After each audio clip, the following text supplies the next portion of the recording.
You're not imagining it. Your rent is up. Your groceries are up. Your electricity bill. Your fuel. Your phone plan. Everything is taking a bigger cut of your income than it did just a few years ago. But turn on the news, and they'll tell you inflation is under control, around 2.5% annually. Almost back to normal. So either the economists are lying, or you're bad with money. Neither. The real answer is more frustrating than both. Here's how far apart the two realities actually are. The official number says 2.5%. But studies consistently show that consumers personally experience price increases closer to 8%. That gap has a name, and understanding it could change every financial decision you make. Once you see it, you won't be able to unsee it. Here's the official story. Inflation is measured using something called the Consumer Price Index. The CPI, the government takes a basket of common goods and services, tracks how much that basket costs over time, and calls the percentage change your inflation rate. Clean, simple, wrong for real life, because the way that basket is built creates blind spots. And those blind spots hit exactly where your money hurts the most. 3 of them matter.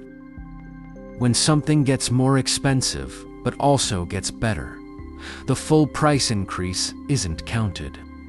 It gets adjusted down. Here's how it works. Your new phone costs $200 more than last year's model, but it's faster, better camera, more storage. So the statisticians say you got more value. They adjust the price down in the basket. On paper, your phone barely got more expensive. Sounds reasonable, until you look at reality. You didn't ask for a better camera. You needed a phone that works, checks, messages, loads a map. A 5-year-old phone does all of that perfectly fine, but you can't use that old phone. Manufacturers stop supporting it. Software updates slow it to a crawl. Repairs stop making sense. So you upgrade, you pay the full price. But the inflation calculation gives you credit for improvements you never wanted and will never use. This happens with televisions, laptops, cars, anything with a chip inside it. You pay in cash, they adjust it on paper. Your bank account doesn't care about the adjustment, and that is just problem 1. Now, let's talk about the expense that actually dominates your life. Housing, whether you're renting a flat in London, paying a mortgage in Toronto, or sharing a house in Karachi, housing eats 30, 40, sometimes 50% of monthly income. So how is it measured in the official inflation number? Not by what you actually pay. Instead, economists use something called owner's equivalent rent. Homeowners are asked what they think their home could rent for.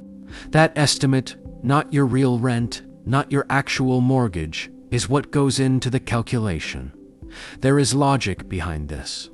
It avoids treating housing like a speculative asset. Fine, in theory, but here's the problem. It lags reality badly. When rents spike 20% in a year, which happens, the official data moves slowly and understates the shock.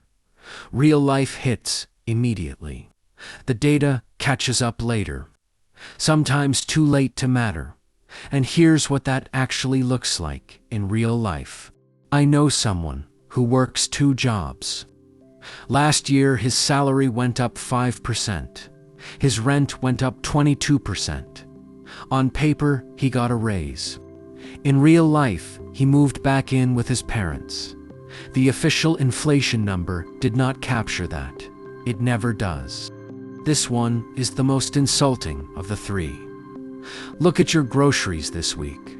That chocolate bar, same size as 2 years ago. That bottle of cooking oil, still a full liter. That bag of rice, that pack of biscuits, that bottle of juice, probably not. Same price. less product, different packaging designed to hide the difference. This is called shrinkflation. And because the price tag stays the same, it barely shows up in inflation data. But you feel it instantly. You're paying more per meal, more per week, more per month, in small amounts, across dozens of products, every single shopping trip. And beyond shrinkflation, companies have gotten even more sophisticated. Dynamic pricing means the app on your phone is quietly profiling you. Right now, your location, your income signals, your browsing habits, and deciding how much to charge you personally.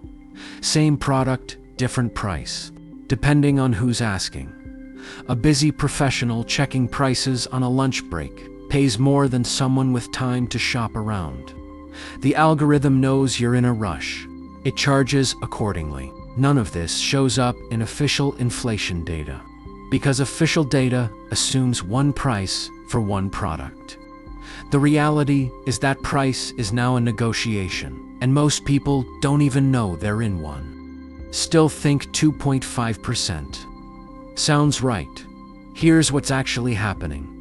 Quality adjustments that give you credit for improvements you can't use. A housing calculation built on surveys that lag behind reality by months. Companies quietly shrinking your products, and algorithms quietly raising your prices based on who you are. 3 problems, all working in the same direction. All making your money disappear faster than the headline number admits. This isn't a conspiracy.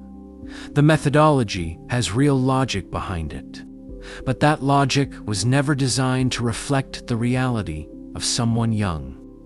Renting, buying their own groceries, and trying to build a life from scratch.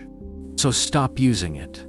Stop benchmarking your life against a number that doesn't reflect how you actually spend money. Because if you do, you will make bad decisions. Instead, track your own inflation. What did you spend last year? What are you spending now? Category by category. That is your real inflation rate. And for most people, it is ugly. Second, pay attention to quantity, not just price. You are being robbed in small amounts across dozens of products every single week. Start noticing. Third, if your income is growing at 3%, but your real expenses are growing at 8%, you are not stable. You are slowly falling behind. Not because you're careless, because you're measuring your life with the wrong tool. But beyond all the tactics, here is the truth. Nobody wants to say out loud. The system is not broken.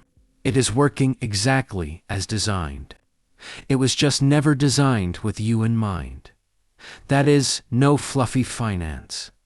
If that hit different, subscribe, because this is only the beginning.